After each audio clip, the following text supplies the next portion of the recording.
वांद्रे पूर्व इथे अमित शहा हे आशिष शेलार यांच्या गणपतीच्या दर्शनासाठी पोहोचलेले आहेत। तिकडची लाईव्ह दृश्य आपण बघतोय।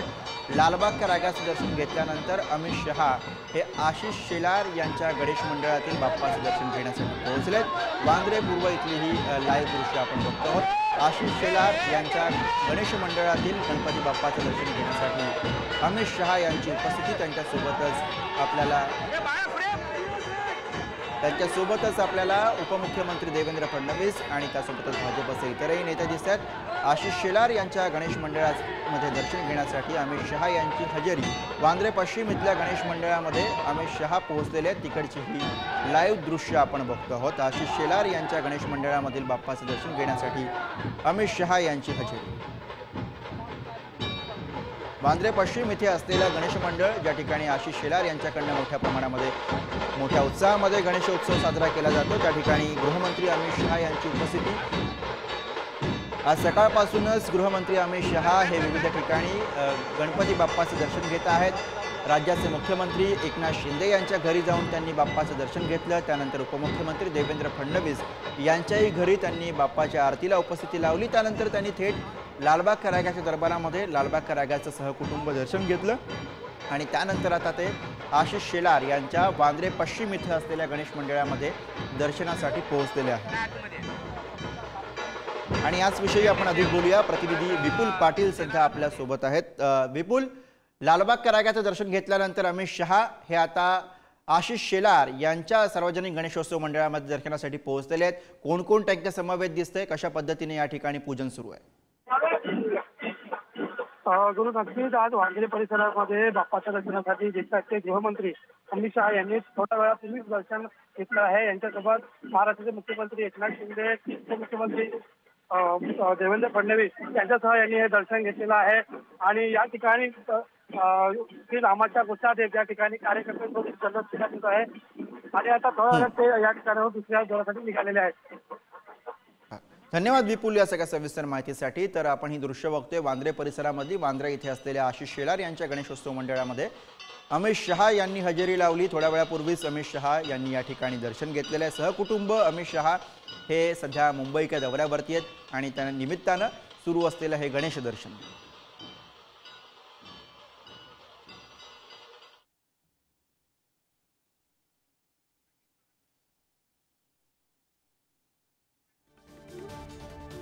तर अमित शहांच्या मुंबई दौऱ्यामध्ये अजित पवार यांची अनुपस्थिती पाहायला मिळाली आणि त्याची जोरदार चर्चा सध्या राजकीय वर्तुळामध्ये सुरू झालेली आहे।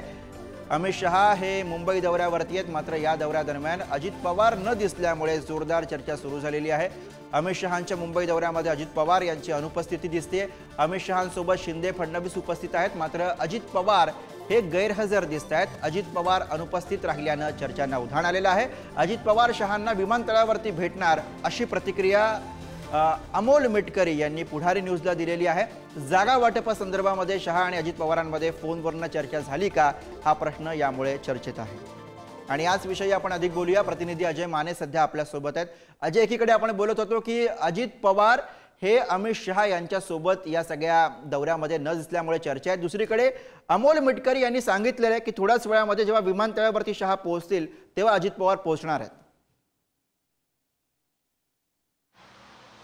गुरु, खरं तर अमोल मिटकरी यांचं हे विधान कितपत आता तथ्य किंवा त्यांच्या पक्षाची बाजू मांडणारं असणार आहे हे पाहणं महत्त्वाचं असणार आहे। कारण की आज दिल्लीत GST काउन्सिलची बैठक सुद्धा होणार आहे आणि त्याच्यासाठी अजितदादा जाणार का, हा एक महत्त्वाचा प्रश्न आहे। खरं तर आपण जर मुद्देवाईज बघितलं तर अजित पवार यांची जनसन्मान यात्रा सुरू आहे। मंगळवार आणि बुधवार ही यात्रा जी ती थांबलेली असते, त्यावेळेस अजित पवार कामकाजासाठी मुंबईत असलेले आपल्याला पाहायला मिळतात।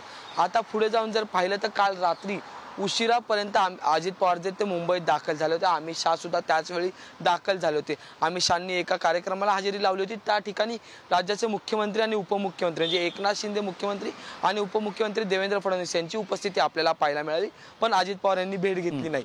त्याच्यानंतर आज सकाळी सकाळपासूनच अमित शहा यांचा संपूर्ण आजचा कार्यक्रम सुरू झाला। म्हणजे सुरुवात त्यांनी वर्षा या निवासाने म्हणजे मुख्यमंत्र्यांच्या घरी जाऊन बाप्पाला नमन करून एकंदरीत संपूर्ण आरती केली। त्यावेळेस सुद्धा अजित पवार पाहायला मिळाले नाही। तिकडून मुख्यमंत्री अमित शहांसोबत थेट उपमुख्यमंत्री देवेंद्र फडणवीस यांच्या घरी गेले। या संपूर्ण वापस पुन्हा अमित शहा यांनी उपमुख्यमंत्री देवेंद्र फडणवीस यांच्या बाप्पाला नतमस्तक झाले आणि त्यावेळेस मुख्यमंत्री सुद्धा उपमुख्यमंत्र्यांच्या घरी आपल्याला पाहायला मिळाले। पण या ठिकाणी सुद्धा अजित पवार यांची उपस्थिती नव्हती। आता हे जर पाहिलं तर दोन्ही नेत्यांच्या घरी गणेशोत्सव साजरा केला जातो, त्यामुळे अमित शहा गेले असतील अशी एक ढोबळ चर्चा जरी झाली तरी तिसरा महत्त्वाचा मुद्दा म्हणजे ज्यावेळेस लालबागच्या राजाला अमित शहा गेले त्यावेळेस राज्याचे मुख्यमंत्री एकनाथ शिंदे आणि उपमुख्यमंत्री देवेंद्र फडणवीस यांची उपस्थिती पाहायला मिळाली। त्यासोबत भाजप शिंदेच्या शिवसेनेचे नेते मंत्री सुद्धा आपल्याला त्या ठिकाणी पाहायला मिळाले। पण अजित पवारांच्या राष्ट्रवादीत अजितदादांना पकडून 9 मंत्री आहेत, त्यातला एकही जण आपल्याला त्या ठिकाणी पाहायला मिळाला नाही। त्यामुळे राजकीय वर्तुळात पुन्हा गणित जी आहे ती फिरायला लागलेली आहेत की नेमकं आता दादांच्या मनात किंवा मग राष्ट्रवादीत चाललं तरी काय आणि महायुतीत तरी चाललं तरी काय। खरं तर पाहिलं तर महायुती सरकार स्थापन करण्यासाठी प्रत्येक गोष्टीची शहानिशा करण्यासाठी शहांच्या भेटीला जावं लागायचं ह्या महायुतीच्या नेत्यांना आणि आता ते शहा मुंबईत आले असताना विद्यार्थी जसे गैरहजर असतात तसेच आता अजित पवार गैरहजर काल एकीकडे बैठकीमध्ये अमित शहा यांनी संभाव्य डॅमेज कंट्रोल करण्याचा प्रयत्न केला। त्यांनी सगळ्या नेत्यांना असं सांगितलं की महायुतीमधली जी काही धुसफूस आहे ती समोर आणून देऊ नका, चव्हाट्यावरती आणू देऊ नका। आणि अशात जेव्हा अमित शहा यांच्या दौऱ्यामध्ये अजित पवार यांच्यासारखा मोठा नेता महायुतीमधला हा गैरहजर दिसतो तेव्हा चर्चा होते। काय नेमकं कळतंय, राष्ट्रवादीकडनं काय बोललं जातंय, काही फोनवरनं चर्चा झाली आहे का? कारण मिटकरी फोनवरनं आता जेव्हा त्यांनी प्रतिक्रिया दिली तेव्हा ते म्हणाले की अशी काही चर्चा फोनवरनं झालेली असू शकते जेव्हा काल शहांनी बैठक घेतलेली आहे।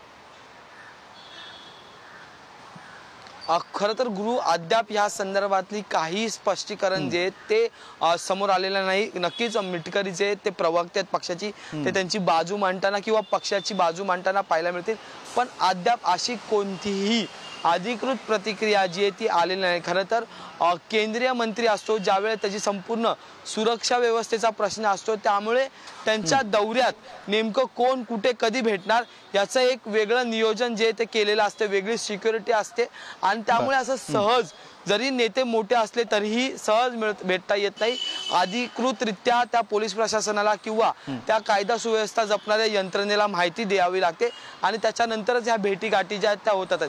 जसं मिटकरी म्हणतात की ते विमानतळावर त्यांना भेटतील, पण मग विमानतळातील ज्या सिक्युरिटी असतील, सुरक्षा यंत्रणा असतील त्यांच्याशीही संपर्क साधण्याचा प्रयत्न केला, पण अद्याप त्यांच्याकडेही या संदर्भातलं उत्तर जे ते मिळालेलं नाही। बरोबर आहे, त्यामुळे आता विमानतळावरती भेट होते का, त्या दरम्यान काय घडतं हे पाहणं सुद्धा तितकंच महत्त्वाचं असेल। धन्यवाद अजय या सगळ्या सविस्तर माहिती आणि विश्लेषणासाठी।